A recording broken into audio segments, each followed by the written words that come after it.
The shocking announcement that Nico Hulkenberg will go from Haas to Audi next year has twisted the Formula One driver market for 2025.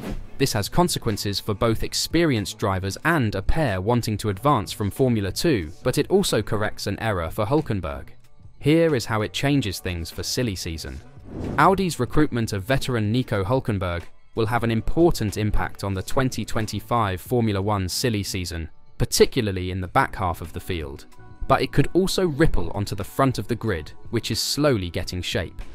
Sauber now has some breathing room when it comes to getting its other driver, which is beneficial because Audi's #1 target, Ferrari's Carlos Sainz, is taking his time because there may still be opportunities at Red Bull and Mercedes.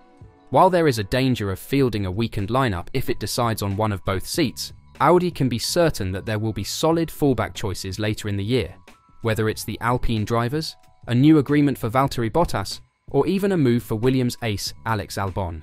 For any of them, what appears to be a sideways shift to Sauber in 2025 may be a great long-term gamble.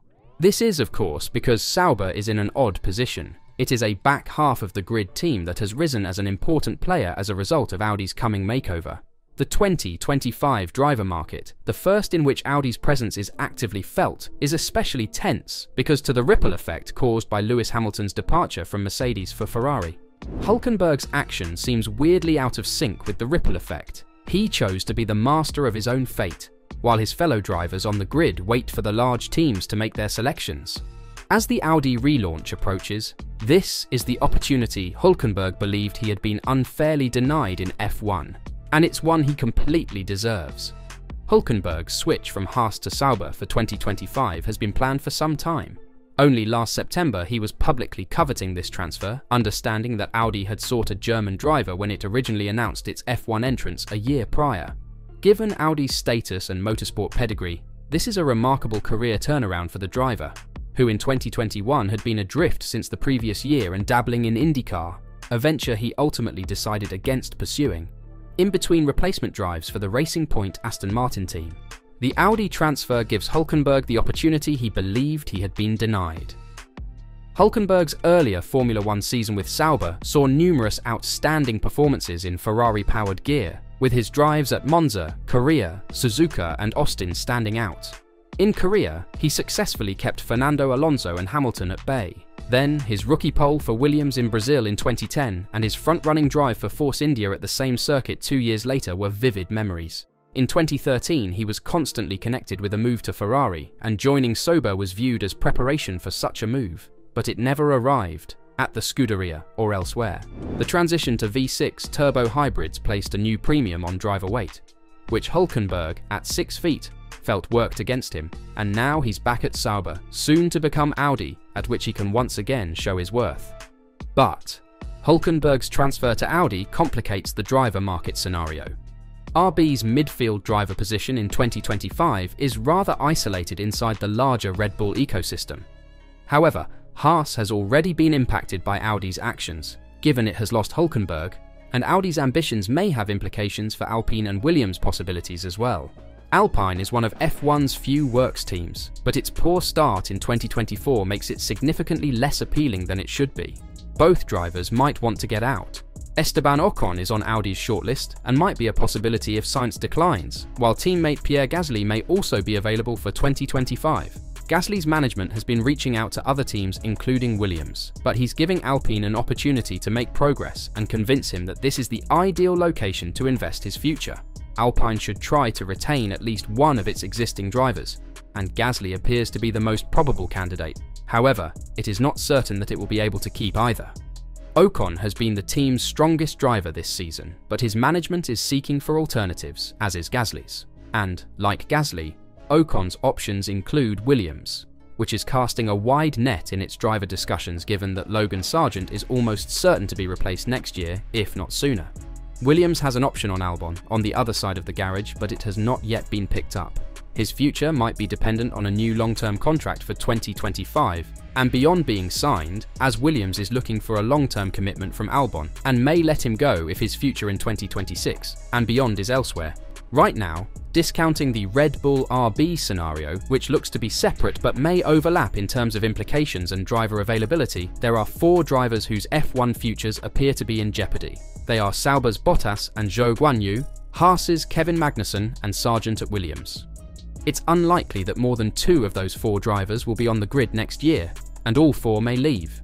Neither Bottas nor Zhou are expected to retain the last Sauber slot, therefore both will need to seek another place.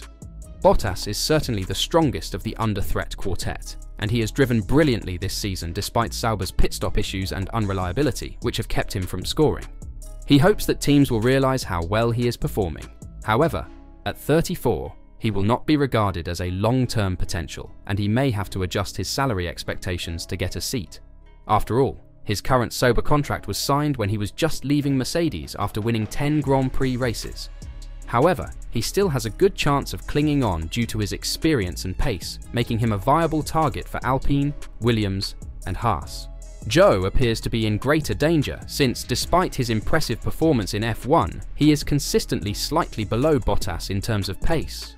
That is not a terrible thing, considering Bottas's expertise and the fact that he outqualified Hamilton almost 1/3 of the time while they were teammates at Mercedes.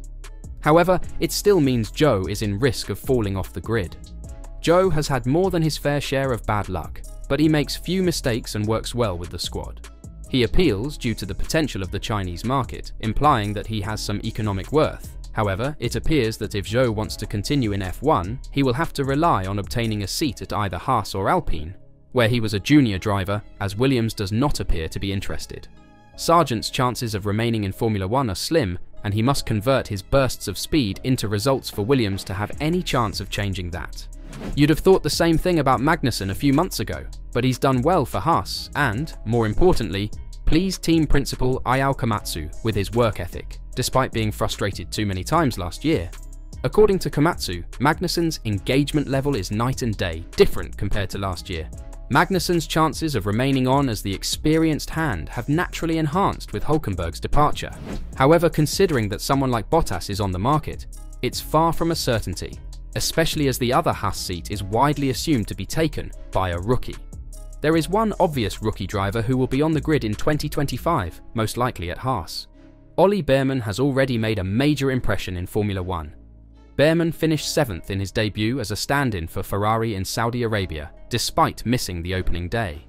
Even before that, he had been scheduled for 6 FP1 appearances for Haas this year, beginning in mid-May at Imola, and appeared to be a strong candidate for a 2025 seat. He now appears to be set in his ways. Kimi Antonelli, his Prema Formula 2 teammate, is also a highly regarded rookie. He'll most likely compete for Mercedes or Williams next year, if all goes well in his F1 testing and F2 in the next months. There are even indications that he will make his F1 debut for Williams later this year, instead of Sargent. There might be more rookies. If Alpine has a vacancy or two, reserve driver Jack Doohan is a strong candidate. He is not racing this year, but rather doing testing miles in ancient Alpine machines to improve his talents, as well as simulator training. He's speedy, as seen by his performance in the younger categories, and his passionate attitude is impressing Alpine. According to Ocon, there's no doubt Jack deserves to have a shot in F1. Liam Lawson is definitely in the mix as well, though his 2023 appearances do not qualify him as a true rookie. Others, such as F2 champions Felipe Drugovich and Theo Pourchaire, and current F2 leader Zane Maloney, might still push their way into contention, but amid the present silly season frenzy, they are dubbed as outside chances. First, we'll have to see the moves the big players will make to see which youngsters will get a chance. Who are you expecting to see in 2025? Are we going to see any further shock switches? Or will it all be rather tame from now on? Let me know your predictions in the comments down below.